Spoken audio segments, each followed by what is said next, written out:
Shalom saudara, goblok adalah istilah lain dari tolol. Dalam bahasa resminya disebut bodoh. Bodoh sendiri artinya salah paham tentang sesuatu. Tapi kemudian ketika diberitahu, orang bodoh ini adalah orang yang sulit memahami yang diberitahu.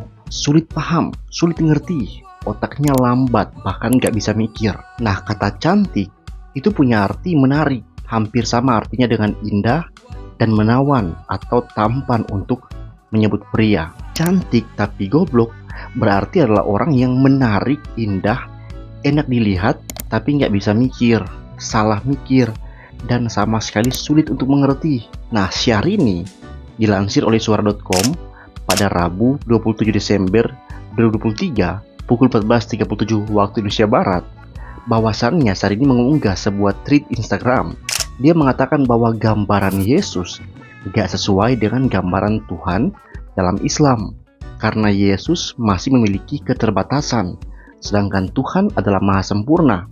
Bagaimanapun, di dalam kitab suci, Yesus lahir, makan, tidur, berdoa, dan punya keterbatasan pengetahuan. Sementara Islam mengajarkan bahwa Tuhan selalu sempurna. Ini yang parah nih, dia bilang umat Kristen harus menanyakan kembali gagasan tentang Tuhan. Ungkapan dalam unggahan syiar ini. Bahkan selain itu katanya, kutipan unggahan syiar ini juga menjelaskan bahwa umat muslim mempercayai bila Tuhan menjadi manusia berarti sama seperti Tuhan tidak sempurna. Sedangkan Islam selalu mengajarkan Tuhan selalu sempurna. Nah teman-teman, dari kalimat ini kita semua bertanya, Syahrini ini cantik-cantik tapi goblok ya? Gini guys, Syahrini ini seorang artis. Artis itu, apalagi yang sudah mulai turun daun, mulai layu, otaknya memang seringkali macam-macam mau buat sensasi biar naik lagi. Bahkan segala cara mau dipakai, meskipun itu harus tampil sebagai orang tolol. Gimana nggak tolol coba? Dia menilai dengan menjustifikasi kekristenan, dalam hal ini Tuhan Yesus, dengan ukuran atau pemahaman perspektif agamanya. Itu ibarat lalat yang cinta sampah mau menilai bunga yang harum. Bukannya bilang harum, malah lalat akan pusing dan mati. Demikianlah kalau seseorang menggunakan perspektif agama A untuk menilai agama B, itu nggak bisa. Sebenarnya nggak apa-apa jika hanya mau membandingkan.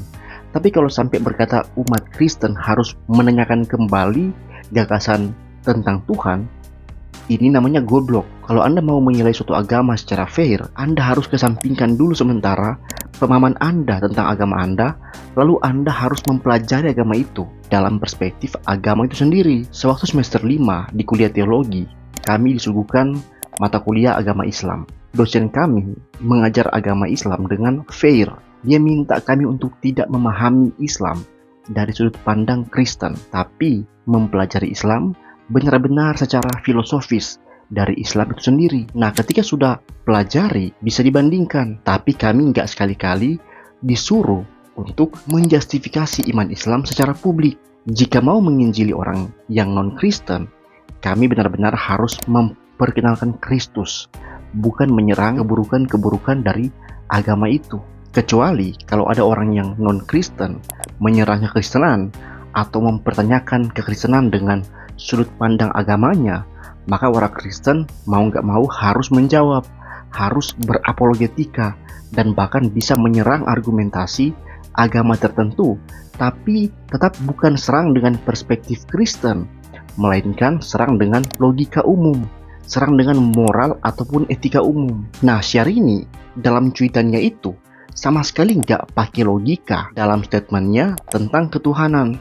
Bahkan logikanya bertabrakan alias statementnya itu nggak logis. Karena dia mengatakan bahwa Tuhan sempurna, tapi mengatakan Yesus terbatas. Pertanyaan saya, emangnya nggak bisa yang sempurna memutuskan menjadi terbatas? Kan bisa. Yang nggak mungkin itu adalah yang terbatas mau menjadi yang sempurna. Yesus bukan manusia yang menjadi Tuhan, bukan. Yesus adalah Tuhan yang sempurna yang memutuskan untuk menjadi manusia yang terbatas demi menyelamatkan manusia. Apa nggak mungkin ya bagi Tuhan yang katanya sempurna itu? Kalau Tuhan yang sempurna itu tidak mungkin menjadi manusia yang terbatas, maka berarti Tuhan itu belum sempurna, karena ada yang masih nggak mungkin baginya. Dan apakah itu Tuhan menurut Syahrini? Kan jelas dia mengatakan bahwa Tuhan itu sempurna. Dan ini lucunya teman-teman, dia bilang dalam keyakinannya, ia mempercayai Tuhan itu selalu sempurna. Bila Tuhan menjadi manusia, berarti sama seperti Tuhan tidak sempurna. Sedangkan di agamanya selalu mengajarkan Tuhan selalu sempurna. Teman-teman, kalimat ini mengunci sosok Tuhan dalam kata sempurna. Sempurna sendiri memiliki arti maha segala-galanya, gak ada cacat atau celah, gak ada yang gak mungkin baginya, termasuk maha bisa melakukan segala sesuatu. Lalu setelah mengunci sosok Tuhan dengan kata sempurna, dia kemudian mengatakan bila Tuhan menjadi manusia. Teman-teman, kalimat bila Tuhan menjadi manusia ini itu adalah salah satu hal yang terangkum dalam kata sempurna tadi, maha segala-galanya. Tapi dia membenturkan kesempurnaan dengan ketidakmungkinan menjadi manusia. Lah, itu sempurna macam apa itu? Coba komen, sempurna macam apa itu? Mbak Syahrini, Anda cantik tapi goblok ya? Kok bisa cara berpikirnya begitu? Ngomong itu teman-teman adalah simbolisasi dari pikiran. Kata-kata itu adalah simbol yang bisa membuat orang lain ngerti isi pikiran seseorang. Tanpa kata-kata atau kalimat atau tanpa omongan, orang gak bisa akan tahu apa yang kita pikirkan. Nah, apakah dalam omongan Syahrini ini, dia sedang memberitahu kita betapa bodohnya dirinya? Saudara-saudara, hati-hati kalau buat statement di medsos. Orang Kristen tidak akan takut membantah kebodohan ocehan kalian di medsos di dunia maya Indonesia ini. Mbak Syahrini, perbaiki moral Anda, karena kata-kata Anda tidak menunjukkan bahwa Anda adalah orang yang bermoral.